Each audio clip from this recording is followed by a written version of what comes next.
अच्युताष्टकम्। अच्युतम् केशवम् रामनारायणम् कृष्णदामोदरम् वासुदेवम् हरिम् श्रीधरम् माधवम् गोपिकावल्लभम् जानकीनायकम् रामचन्द्रम् भजे। अच्युतम् केशवम् सत्यभामाधवम् माधवम् श्रीधरम् राधिकाराधितम् इन्दिरामन्दिरम् चेतसा सुन्दरम् देवकीनन्दनम् नन्दनम् सन्दधे। विष्णवे जिष्णवे शङ्खिने चक्रिणे रुक्मणी रागिणे जानकी जानये वल्लवे वल्लभायार्चितायात्मने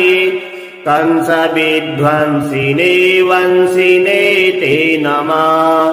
कृष्ण गोविन्द हे राम नारायण श्रीपते वासुदेवाजिता श्रीनिधे अच्युतानन्त हे माधवाधोक्षज द्वारकानायक द्रौपदी रक्षक राक्षसाशोभितः सीतया शोभितु दण्डकारण्यभूपुण्यता कारण लक्ष्मणेनान्वितो वानरे सेवितु गस्तसम्पूजितो राघव पातु माम्। धेनुकारिष्टिको निष्टकृद्विस्तृणाम् केशिहा कंसहृद्वंशिका वादका पूतना कूपकासूरजाखिलनो बालगोपालकः पातु मां सर्वदा। विद्युद्योतवत् प्रस्फुरत् वाससम् प्रावृडम्भोदवत् प्रोलसद्विग्रहम् वन्यया मालया शोभितोरस्थलम् लोहिताङ्घ्रिद्वयम् वारिजाक्षम् भजे। कुञ्चिते कुन्तलैर्भ्राजमानाननम् रत्नमौलिम् लसत्कुण्डलम् गण्डयो हारकेयूरकम् कङ्कणप्रोज्ज्वलम् किङ्कणीमज्जुलम् श्यामलम् तम् भजे। अच्युतस्याष्टकम् यः पठेदिष्टिदम् प्रेमतः प्रत्यहम् पुरुषा सस्पृहम् वृत्तितः सुन्दरम् कर्ति विश्वम्भरस्तस्य वश्यो हरिर्जायते सत्वरम्। अच्युतम् केशवम् रामनारायणम् कृष्णदामोदरम् वासुदेवम् हरिम् श्रीधरम् माधवम् गोपिकावल्लभम् जानकीनायकम् रामचन्द्रम् भजे। अच्युतम् केशवम् सत्यभामाधवम् माधवम् श्रीधरम् राधिकाराधितम् इन्दिरामन्दिरम् चेतसा सुन्दरम् देवकीनन्दनम् नन्दनम् सन्दधे। विष्णवे जिष्णवे शङ्खिने चक्रिणे रुक्मणी रागिणे जानकी जानये वल्लवे वल्लभायार्चितायात्मने कंसविध्वंसिने वंसिने ते नमः। कृष्ण गोविन्द हे राम नारायण श्रीपते वासुदेवाजिता श्रीनिधे अच्युतानन्त हे माधवाधोक्षज द्वारकानायक द्रौपदी रक्षक राक्षसाशोभितः सीतया शोभितु दण्डकारण्यभूपुण्यता कारणा लक्ष्मणेनान्वितो वानरे सेवितो गस्तसम्पूजितो राघवा पातु माम् धेनुकारिष्टिको निष्टकृद्विस्तृणाम् केशिहा कंसहृद्वंशिका वादका पूतना कूपकासूरजाखिलनो बालगोपालकः पातु मां सर्वदा विद्युजुद्योतवत् प्रस्फुरद्वाससम् प्रावृडम्भोदवत् प्रोलसद्विग्रहम्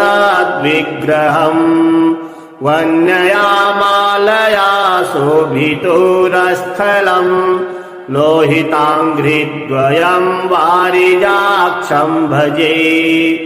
कुञ्चिते कुन्तलर्भ्राजमानाननम् रत्नमौलिम् लसत्कुण्डलम् गण्डयो हारकेयूरकम् कङ्कणप्रोज्ज्वलम् किङ्कणीमज्जुलम् श्यामलम् तम् भजे अच्युतस्याष्टकम् यः पठेदिष्टिदम् प्रेमतः प्रत्यहम् पुरुषा सस्पृहम् वृत्तितः सुन्दरम् कर्ति विश्वम्भरस्तस्य वश्यो हरिर्जायते सत्वरम् अच्युतम् केशवम् रामनारायणम् कृष्णदामोदरम् वासुदेवम् हरिम् श्रीधरम् माधवम् गोपिकावल्लभम् जानकीनायकम् रामचन्द्रम् भजे अच्युतम् केशवम् सत्यभामाधवम् माधवम् श्रीधरम् राधिकाराधितम् इन्दिरामन्दिरम् चेतसा सुन्दरम् देवकीनन्दनम् नन्दनम् सन्दधे विष्णवे जिष्णवे शङ्खिने चक्रिणे रुक्मणी रागिणे जानकी जानये वल्लवे वल्लभायार्चितायात्मने कंसविध्वंसिने वंसिने ते नमः कृष्ण गोविन्द हे राम नारायण श्रीपते वासुदेवाजिता श्रीनिधे अच्युतानन्त हे माधवाधोक्षजा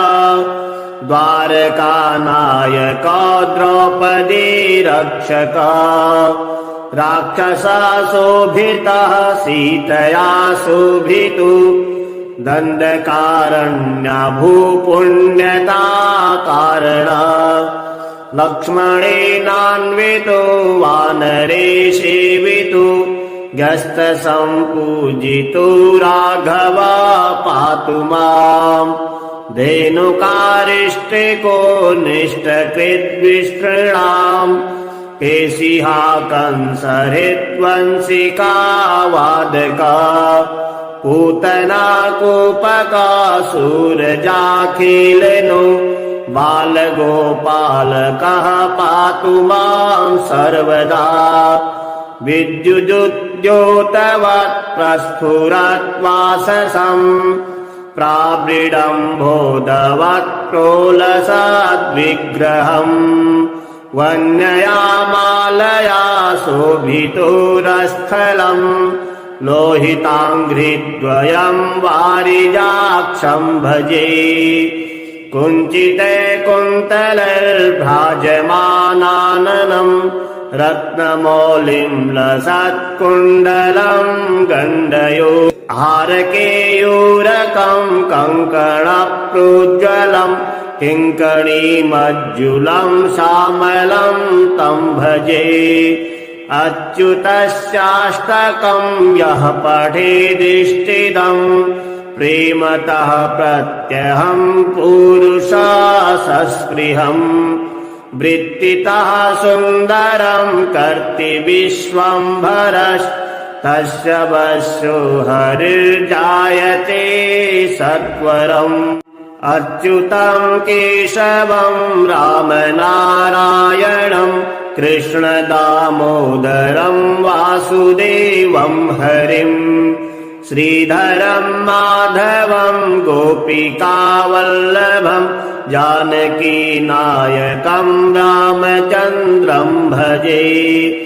अच्युतं केशवं सत्यभामाधवं माधवं श्रीधरं राधिकाराधितम् इन्दिरामन्दिरं चेतसा सुन्दरं देवकीनन्दनं नन्दनं सन्दधे विष्णवे जिष्णवे शङ्खिने चक्रिणे रुक्मणी रागिणे जानकी जानये वल्लवे वल्लभायार्चितायात्मने कंसविध्वंसिने वंसिने ते नमः कृष्ण गोविन्द हे राम नारायण श्रीपते वासुदेवाजिता श्रीनिधे अच्युतानन्त हे माधवाधोक्षजा द्वारकानायक द्रौपदी रक्षक राक्षसाशोभितः सीतया शोभितु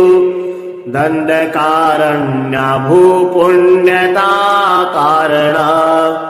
लक्ष्मणेनान्वितो वानरे सेवितु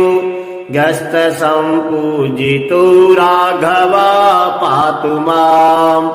धेनुकारिष्टिको निष्टकृद्विस्तृणाम् केशिहा कंसहृद्वंशिका वादका पूतना कूपकासूरजाखिलनो बालगोपालकः पातु मां सर्वदा विद्युद्योतवत् प्रस्फुरद्वाससं प्रावृडम्भोदवत् प्रोलसद्विग्रहम्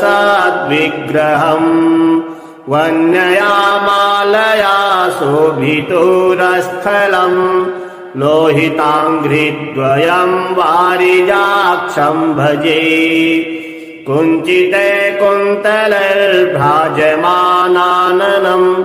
रत्नमौलिं लसत्कुण्डलं गण्डयो हारकेयूरकं कङ्कणप्रोज्ज्वलं किङ्कणीमज्जुलं श्यामलं तं भजे अच्युतस्याष्टकं यः पठेदिष्टिदं प्रेमतः प्रत्यहं पुरुषा सस्पृहम् वृत्तितः सुन्दरं कर्ति विश्वम्भरस्तस्य वश्यो हरिर्जायते सत्वरम् अच्युतं केशवं रामनारायणं कृष्णदामोदरं वासुदेवं हरिम् श्रीधरं माधवं गोपिकावल्लभं जानकीनायकं रामचन्द्रं भजे अच्युतं केशवं सत्यभामाधवं माधवं श्रीधरं राधिकाराधितम् इन्दिरामन्दिरं चेतसा सुन्दरं देवकीनन्दनं नन्दनं सन्दधे विष्णवे जिष्णवे शङ्खिने चक्रिणे रुक्मणी रागिणे जानकी जानये वल्लवे वल्लभायार्चितायात्मने कंसविध्वंसिने वंसिने ते नमः कृष्ण गोविन्द हे राम नारायण श्रीपते वासुदेवाजिता श्रीनिधे अच्युतानन्त हे माधवाधोक्षज द्वारकानायक द्रौपदी रक्षक राक्षसासोभितः सीतया शोभितु दण्डकारण्य भूपुण्यता कारण लक्ष्मणेनान्वितो वानरे सेवितु गस्तसम्पूजितो राघव पातु माम् धेनुकारिष्टिको निष्टकृद्विस्तृणाम् केशिहा कंसहृद्वंशिका वादका पूतना कूपकासूरजाखिलनो बालगोपालकः पातु मां सर्वदा विद्युजुद्योतवत् प्रस्फुरत् वाससम् प्रावृडम्भोदवत् प्रोलसद्विग्रहम् वन्यया मालया शोभितोरस्थलम् लोहिताङ्घ्रिद्वयम् वारिजाक्षम् भजे कुञ्चिते कुन्तलैर्भ्राजमानाननम् रत्नमौलिम् लसत्कुण्डलम् गण्डयो हारकेयूरकम् कङ्कणप्रोज्ज्वलम् किङ्कणीमज्जुलम् श्यामलम् तम् भजे अच्युतस्याष्टकम् यः पठेदिष्टिदम् प्रेमतः प्रत्यहम् पुरुषा सस्पृहम् वृत्तितः सुन्दरम् कर्ति विश्वम्भरस्तस्य वश्यो हरिर्जायते सत्वरम् अच्युतम् केशवम् रामनारायणम् कृष्णदामोदरम् वासुदेवम् हरिम् श्रीधरम् माधवम् गोपिकावल्लभम् जानकीनायकम् रामचन्द्रम् भजे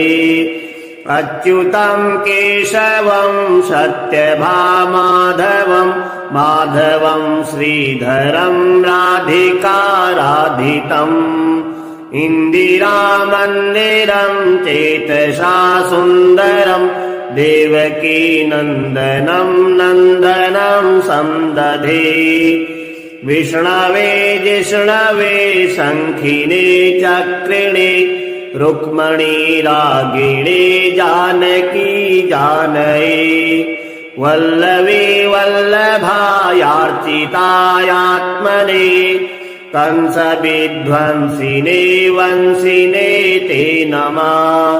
कृष्ण गोविन्द हे राम नारायण श्रीपते वासुदेवाजिता श्रीनिधे अच्युतानन्त हे माधवाधोक्षज द्वारकानायक द्रौपदी रक्षक राक्षसासोभितः सीतया शोभितु दण्डकारण्य भूपुण्यता कारण लक्ष्मणेनान्वितो वानरे सेवितु गस्तसम्पूजितो राघव पातु माम् धेनुकारिष्टिको निष्टकृद्विस्तृणाम् केशिहा कंसहृद्वंशिका वादका पूतना कूपकासूरजाखिलनो बालगोपालकः पातु मां सर्वदा विद्युजुद्योतवत्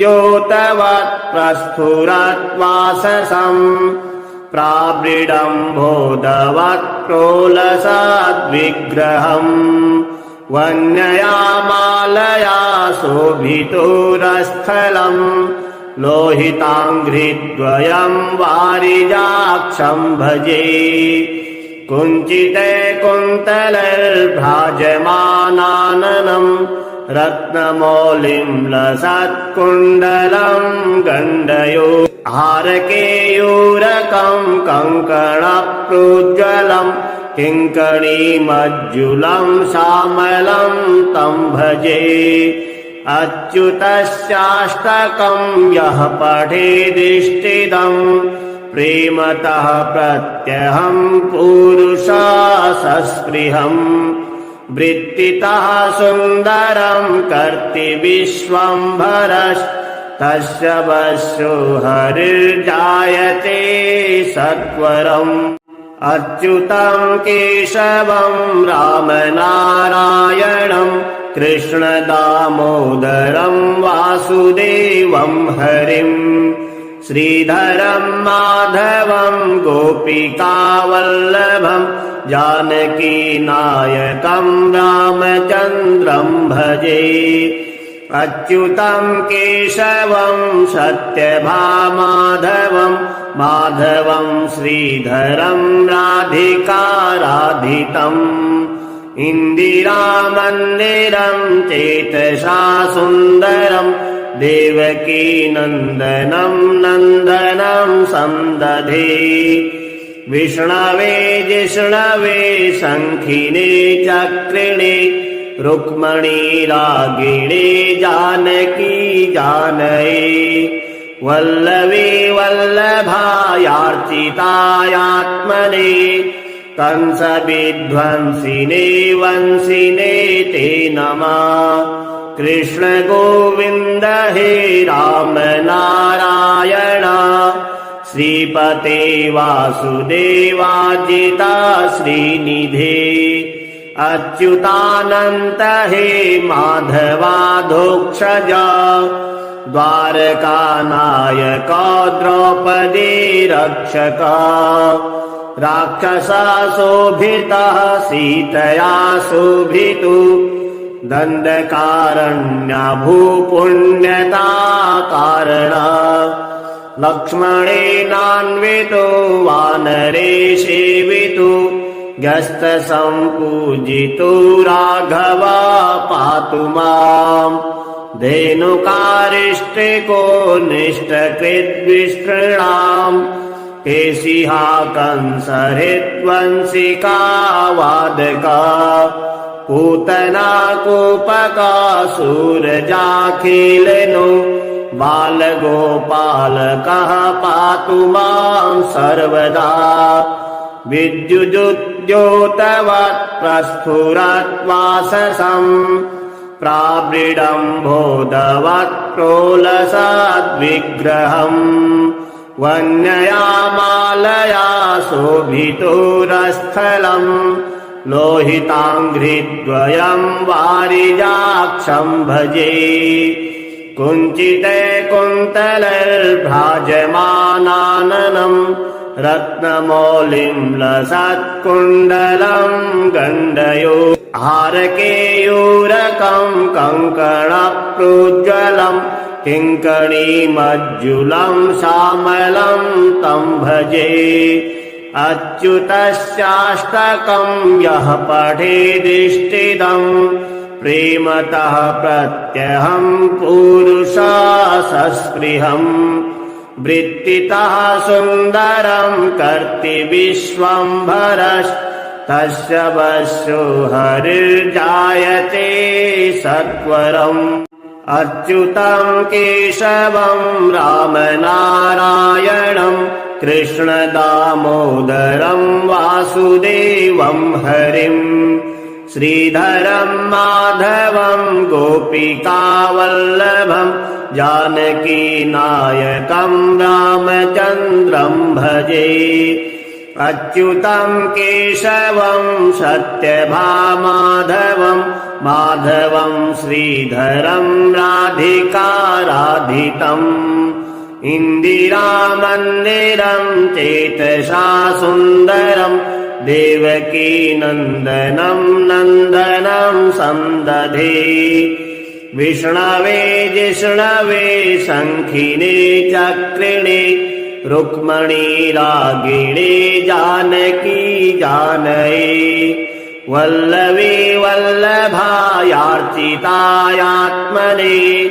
कंसविध्वंसिने वंसिने ते नमः कृष्ण गोविन्द हे राम नारायण श्रीपते वासुदेवाजिता श्रीनिधे अच्युतानन्त हे माधवाधोक्षज द्वारकानायक द्रौपदी रक्षक राक्षसाशोभितः सीतया शोभितु दण्डकारण्य भूपुण्यता कारण लक्ष्मणेनान्वितो वानरे सेवितु गस्तसम्पूजितो राघव पातु माम् धेनुकारिष्टिको निष्टकृद्विस्तृणाम् केशिहा कंसहृद्वंशिका वादका पूतना कूपकासूरजाखिलनो बालगोपालकः पातु मां सर्वदा विद्युद्योतवत् प्रस्फुरद्वाससम् प्रावृडम्भोदवत् प्रोलसद्विग्रहम् वन्यया मालया शोभितोरस्थलम् लोहिताङ्घ्रिद्वयम् वारिजाक्षम् भजे कुञ्चिते कुन्तलैर्भ्राजमानाननम् रत्नमौलिम् लसत्कुण्डलम् गण्डयो हारकेयूरकम् कङ्कणप्रोज्ज्वलम् किङ्कणीमज्जुलम् श्यामलम् तम् भजे अच्युतस्याष्टकम् यः पठेदिष्टिदम् प्रेमतः प्रत्यहम् पुरुषा सस्पृहम् वृत्तितः सुन्दरम् कर्ति विश्वम्भरस्तस्य वशो हरिर्जायते सत्वरम् अच्युतम् केशवम् रामनारायणम् कृष्णदामोदरम् वासुदेवम् हरिम् श्रीधरम् माधवम् गोपिकावल्लभम् जानकीनायकम् रामचन्द्रम् भजे अच्युतम् केशवम् सत्यभामाधवम् माधवम् श्रीधरम् राधिकाराधितम् इन्दिरामन्दिरम् चेतसा सुन्दरम् देवकी नन्दनम् नन्दनम् सन्दधे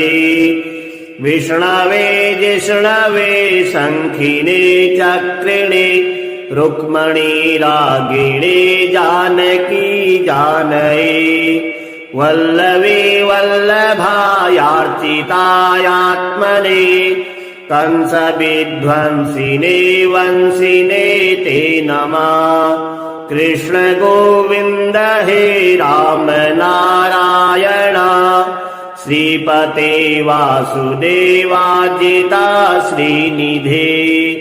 अच्युतानन्त हे माधवाधोक्षज द्वारकानायक द्रौपदी रक्षक राक्षसाशोभितः सीतया शोभितु दण्डकारण्य भूपुण्यता कारण लक्ष्मणेनान्वितो वानरे सेवितु गस्तसम्पूजितो राघव पातु माम् धेनुकारिष्टिको निष्टकृद्विस्तृणाम् केशिहा कंसहृद्वंशिका वादका पूतना कूपकासूरजाखिलनो बालगोपालकः पातु मां सर्वदा विद्युद्योतवत् प्रस्फुरद्वाससम् प्रावृडम्भोदवत् प्रोलसद्विग्रहम् वन्यया मालया शोभितोरस्थलम् लोहिताङ्घ्रिद्वयम् वारिजाक्षम् भजे कुञ्चिते कुन्तलैर्भ्राजमानाननम् रत्नमौलिं लसत्कुण्डलं गण्डयो हारकेयूरकं कङ्कणप्रोज्ज्वलं किङ्कणीमज्जुलं श्यामलं तं भजे। अच्युतस्याष्टकं यः पठेदिष्टिदम् प्रेमतः प्रत्यहं पुरुषा सस्पृहम्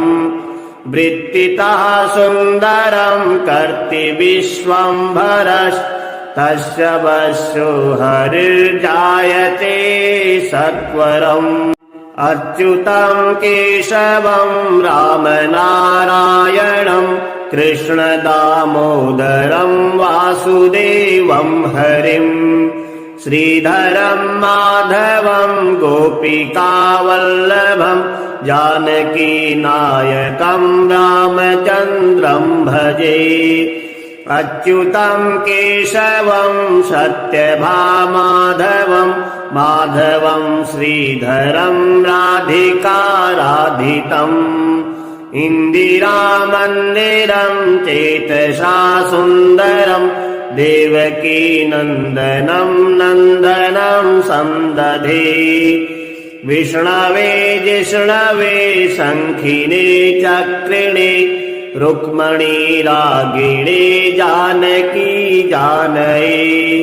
वल्लवे वल्लभायार्चितायात्मने